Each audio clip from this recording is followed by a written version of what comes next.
Қайырлы күн, құрметті көрермендер. Бұқаралық ақпарат құралдары өкілдері Жамбыл облысы өңірлік коммуникациялар қызметі өз жұмысын онлайн форматта бастайды. Добрый день, уважаемые зрители, представители средств массовой информации. Региональная служба коммуникации Жамбылской области начинает свою работу в прямом эфире. Кезекті баспасөз конференциямыздың тақырыбы Қазақстан Республикасының кейбір заңнамалық актілеріне азаматтардың жекелеген санаттарын әлеуметтік қорғау мәселелері бойынша өзгерістер мен толықтырулар енгізу. Сегодняшняя тема нашей конференции о внесении изменений и дополнений в некоторые законодательные акты Республики Казахстан по вопросам социальной защиты отдельных категорий граждан.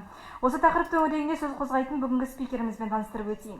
Шаймерденова Әсел Валиқызы, Жамбыл облысы әкімдігі жұмыспен қамтуды үйлестіру және әлеуметтік бағдарламалар басқармасы басшысының орынбасары, заместитель руководителя управления координации занятости и социальных программ акимата Жамбылской области. Құрметті Әсел Валиқызы, қош келдіңіз, және сөз тізгіні өзіңізде.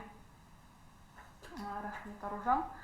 Құрметті Жамбыл облысының тұрғындары, мүгедектігі бар адамдардың әлеуметтік қорғау шараларының қарқынды жүйесін құру мемлекеттің әлеуметтік саясатының басты бағыттарының бірі болып табылады. Мүгедектердің құқықтарын қамтамасыз ету және тұрмыс сапасын жақсарту жөніндегі 2025 жылға дейінгі ұлттық жоспарды орындау шеңберінде Еңбек министрлігі тиісті заң жобасын әзірленген. Ол Қазақстан Республикасының кейбір заңнамалық актілеріне азаматтардың жекелеген санаттарын әлеуметтік қорғау мәселелері бойынша өзгерістер мен толықтырулар енгізу туралы заң жобасы. Жоба негізіне жұртшылық пен сараптамалық қоғамдастықтың ұсыныстары қабылданды. 75 заңнамалық актіге, оның ішінде 10 кодекске өзгерістер мен толықтырулар енгізу көзделіп отыр. Заң жобасы мынадай мақсаттарда әзірленді. Бірінші, заңнамадағы кемсітушілік терминдерді жою. Мүгедектердің құқықтары туралы конвенция нормаларын орындау мақсатында мүгедек ұғымын мүгедектігі бар адамға ауыстыру ұсынылады. Мүгедектігі бар адамдарды әлеуметтік қорғау жөнінде шаралар қабылдау. Келесі ол әлеуметтік қызметтер порталы арқылы инватакси және арнаулы әлеуметтік қызметтерді алуға құжаттарды ресімдеу. Табысы аз отбасыларды кепілдік берілген әлеуметтік топтамамен қамтамасыз ету. Келесі ол жұмысқа орналастыруды ынталандыру және мүгедектігі бар адамдың экономикалық белсенділігі үшін мүмкіндіктер жасау. Еңбек ардагерлері санаттарын кеңейту. Бала 1 жасқа толғанға дейін оның күтіміне байланысты табысынан айырылған еңбек қызметі қайта басталған жағдайда төленетін әлеуметтік төлемнің кепілдік берілген деңгейін белгілеу. Ал енді 8 тұжырымдамалық жаңалыққа тоқтала кетейін. Біріншіден, мүгедектің себебіне қарамастан бірінші топтағы мүгедектігі бар адамға күтім жасайтын адамдарға жәрдемақыны енгізу. Бүгінгі таңда бөгде адамның тұрақты күтіміне мұқтаж бірінші топтағы мүгедектігі бар адамдар күтім жөніндегі жәрдемақымен де, жеке көмекшінің қызметімен де қамтылмаған. Оларға күтім жасауды көбіне жақын туыстары жүзеге асырады. Олардың жұмыс істеуге мүмкіндігі жоқ. Осы жәрдемақымен күтім жасайтын 24 мыңнан астам адам қамтылатын болады. Оның мөлшері 48 мың теңгені құрайды. Сондай-ақ, медициналық әлеуметтік көрсетілімдер негізінде қажеттілік дәрежесін ескере отырып, жеке көмекшінің қызметтерін көрсету тетігі әзірленетін болады. Екіншіден, 7 жастан 16 жасқа дейінгі балаларды мүгедектік топтары бойынша бөлу көзделеді. Бұл шара балалар сарқыттаның ауырлық дәрежесіне байланысты жәрдемақы мөлшерін сараланған түрде белгілеуге мүмкіндік береді. Бұл ретте жәрдемақы мөлшері 16,7%-дан 17%-ға дейін ұлғайтылады. Бұл шара 30 мыңға жуық мүгедек баланы қамтиды. Нәтижесінде мүгедек балалар үшін жәрдемақы бірінші топтағыларға 48 мың теңгеден 65 мың 800 теңгеге дейін. Екінші топтағыларға 48 мың теңгеден 54 мың 500 теңгеге дейін. Ал үшінші топтағыларға 41 мың теңгеден 48 мың теңгеге дейін ұлғаяды. Үшіншіден, мүгедектігі бойынша және асыраушысынан айырылу жағдайы бойынша жәрдемақыларды бір мезгілде алу құқығын беру. Бұл асыраушысынан айырылған және құрамында мүгедек балалары бар отбасылардың табыс деңгейін арттыруға мүмкіндік береді. Аталған норма енгізілген кезде 2 мыңнан астам бала мүгедектігі бойынша жәрдемақымен қоса асыраушысынан айырылу бойынша жәрдемақы алатын болады. Қазіргі уақытта олар таңдау бойынша жәрдемақының бір түрі ғана алып отыр. Төртіншіден, жергілікті атқарушы органдар мүгедектер үшін жұмыс орындарына квота белгілейді. Ол жұмыс істейтіндердің жалпы санының 2-ден 4%-ға дейінгі мөлшерінде. Бизнестің әлеуметтік жауапкершілігін күшейту мақсатында мүгедектігі бар адамдарды жұмыспен қамту үшін мүгедектігі бар адамдарды жұмысқа орналастыру жөніндегі квота орындалмайтын жұмыс берушілердің арнаулы қорға өтемақы төлемдерін төлеуді енгізу ұсынылады. Бұл норма 2023 жылдан бастап енгізілетін болады. Жинақталған қаражат жұмыспен қамтуға жәрдемдесуге бағытталатын болады. Бесіншіден, жұмыс берушінің өз міндеттемелерін орындауға мүмкіндік болмаған жағдайда еңбекте мертігуден мүгедек болған адамдарды мемлекет есебінен оңалтудың техникалық құралдарымен және көрсетілетін қызметтермен қамтамасыз ету. Кәсіпорын қызмет тоқтата тұру кезеңінде немесе банкрот рәсімдерін жүргізу кезінде еңбекте мертігу салдарынан мүгедек болған 2 мыңнан астам адам оңалтудың техникалық құралдарымен қамтамасыз ету мүмкіндігінен айырылған. Алтыншыдан, мүгедек балаларды тәрбиелеп отырған отбасылар кәмелеттік жасқа толғаннан кейін тұрғын үй алғанға дейін есепте тұру құқығын сақтау. Бүгінде тұрғын үйге кезекте тұрған және оны алмаған мүгедек балалары бар отбасылар бірінші немесе екінші топтағы мүгедектер санаты бойынша кезекке қайта тұруға мәжбүр. Республикада шамамен 94 мың мүгедек бала және әрбір 5-ші отбасы тұрғын үйге мұқтаж.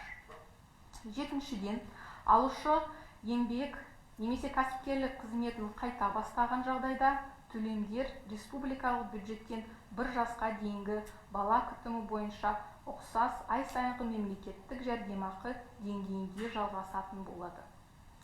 Сегізіншіден, мүгедек баланы күту кезеңін 18 жасқа дейін ұзарту бұрын мүгедек баланы күту кезеңі 16 жасқа дейін ескерілген. Бұл норма мүгедек балалардың жас топтарының өзгеруіне байланысты енгізіледі. Одан басқа ол жасына байланысты зейнетақы төлемдері мен базалық зейнетақы тағайындау кезінде оң әсерін тигізеді. Жалпы заң жобасында көрсетілген нормалар мүгедектерді әлеуметтік қолдау, атаулы әлеуметтік көмек және зейнетақымен қамсыздандыру мәселелерін қоса алғанда мемлекет тарапынан базалық әлеуметтік кепілдіктерді қамтамасыз етудің өзекті мәселелерін көрсетеді. Ал енді мен орыс тілінде жалғастыра берейін. Создание эффективной системы мер социальной защиты лиц с инвалидностью является одним из приоритетных направлений социальной политики государства. В рамках исполнения национального плана по обеспечению прав и улучшению качества жизни лиц с инвалидностью до 2025 года Министерством труда и социальной защиты населения разработан соответствующий проект закона, который предусматривает внесение изменений и дополнений в 75 законодательных актов, в том числе 10 кодексов. Основными целями проекта закона являются устранение дискриминационных терминов в законодательстве, принятие мер по социальной защите лиц с инвалидностью, обеспечение гарантированным социальным пакетом малообеспеченных семей, оформление документов на получение специальных социальных услуг и инватакси через портал социальных услуг. Также это стимулирование трудоустройства и создание возможностей для экономической активности лиц с инвалидностью, расширение категории ветеранов труда и установление гарантированного уровня социальной выплаты на случай потери дохода связи с уходом за ребенком до достижения возраста 1 года в случае возобновления трудовой деятельности. Позвольте остановиться кратко на следующих концептуальных новшествах. Во-первых, введение пособия лицам, осуществляющим уход за лицами с инвалидностью первой группы, вне зависимости от причины инвалидности. В настоящее время лица с инвалидностью первой группы, нуждающиеся в постоянном постороннем уходе, не охвачены ни пособием по уходу, ни услугами индивидуального помощника. Уход за ними зачастую осуществляют близкие родственники, которые не имеют возможности работать. Данным пособием будет охвачено дополнительно более 24 тысяч лиц, осуществляющих уход, и размер будет составлять 48 тысяч тенге. Также будет изменен механизм оказания услуг индивидуального помощника с учетом степени потребностей на основании медико-социальных показаний. Во-вторых, предусматривается разделение детей с 7 до 16 лет по группам инвалидности. Данная мера позволит дифференцированно установить размеры пособия в зависимости от тяжести заболевания, и размеры пособия будут увеличены от 16,7% до 37%. Новшество коснется около 30 тысяч детей-инвалидов. В результате для детей-инвалидов пособие возрастет, для детей первой группы возрастет до 65 тысяч тенге, для второй группы до 54 тысяч тенге, для третьей группы до 48 тысяч тенге. В-третьих, предоставление права на одновременное получение пособий по инвалидности и по случаю потери кормильца. Это позволит повысить уровень доходов семей, потерявших кормильца, и имеющих в своем составе детей с инвалидностью. При введении данной нормы 2000 детей наравне с пособием по инвалидности смогут получать пособие по случаю потери кормильца. В настоящее время они могут получать только один вид пособия по выбору. В-четвертых, местный исполнительный орган устанавливает квоту рабочих мест для инвалидов в размере от 2 до 4% от общей численности работающих, без учета рабочих мест на тяжелых работах. В целях усиления социальной ответственности бизнеса для обеспечения занятости лиц с инвалидностью предлагается ввести оплату компенсационных выплат работодателями, не выполняющими квоту по трудоустройству лиц с инвалидностью. Данная норма будет введена с 2023 года, и аккумулированные средства будут направлены на содействие занятости. В-пятых, это обеспечение техническими средствами и услугами реабилитации за счет государства лиц, получивших инвалидность от трудового увечья в случае невозможности исполнения обязательств работодателя. В-шестых, сохранение права семьи, воспитывающим детей с инвалидностью, состоять на учете до получения жилья после достижения ими совершеннолетия. Сегодня семья с детьми с инвалидностью, состоящие в очереди на жилье и не получившие его, вынуждены повторно вставать в очередь по категории инвалиды первой и второй группы. В республике порядка 94 тысяч детей с инвалидностью, и каждая пятая семья нуждается в жилье. В-седьмых, в случае возобновления получателем трудовой или предпринимательской деятельности выплаты будут продолжаться, но на уровне аналогичного ежемесячного государственного пособия по уходу за ребенком до 1 года из республиканского бюджета. В-восьмых, продление периода ухода за ребенком-инвалидом до 18 лет. Ранее учитывался период ухода за ребенком-инвалидом до 16 лет. И данная норма вводится в связи с изменением возрастных групп детей с инвалидностью. Кроме того, она положительно отразится при назначении пенсионных выплат по возрасту и базовой пенсии. В целом, нормы, изложенные в проекте закона, отражают актуальные вопросы обеспечения государством базовых социальных гарантий, включая вопросы социальной поддержки инвалидов, адресную социальную помощь и пенсионное обеспечение.